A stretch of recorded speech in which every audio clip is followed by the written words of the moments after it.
The freeze is over, but questions remain tonight for people who've gone without heat for days or longer at Prince Hall Village Apartments in Port Arthur.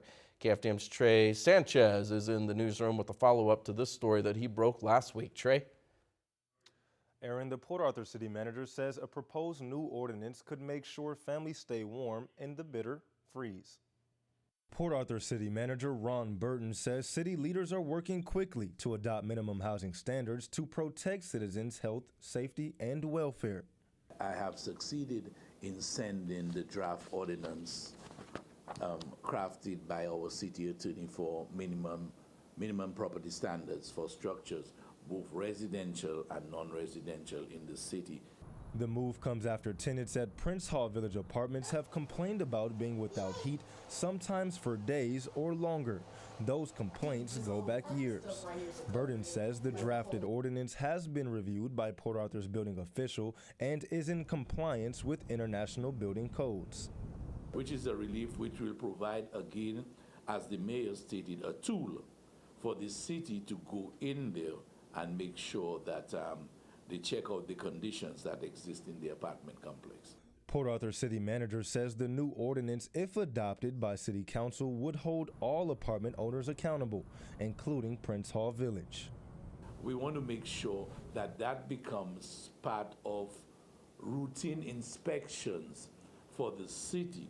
So whatever perceived conditions exist in Prince Hall, we want to make sure that it does not exist in other apartment complexes. Burton says the ordinance would establish clear minimum property standards for both residential and non-residential buildings, adding the new ordinance would not override existing code enforcement ordinances, but instead compile straightforward minimum standards into a single ordinance. The good part about it is there is teeth in the ordinance, and there are fines.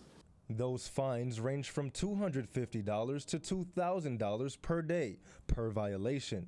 The minimum fine for property owners can increase up to $750 for repeat violations within a 2-year period.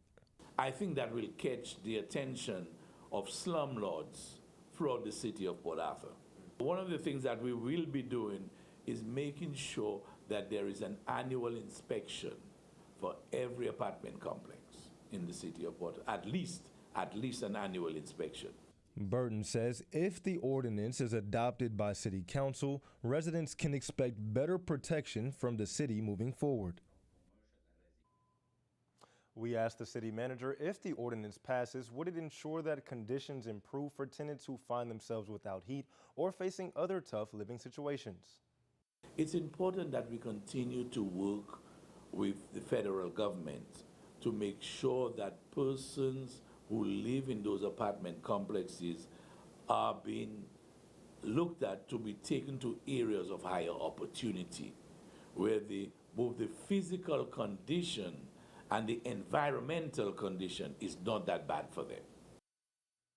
Burton says the ordinance would establish clear minimum property standards for both residential and non-residential buildings. Reporting live in the newsroom, I'm Trey Sanchez. Aaron, back to you. Trey, thank you very much. No bitter cold weather, but a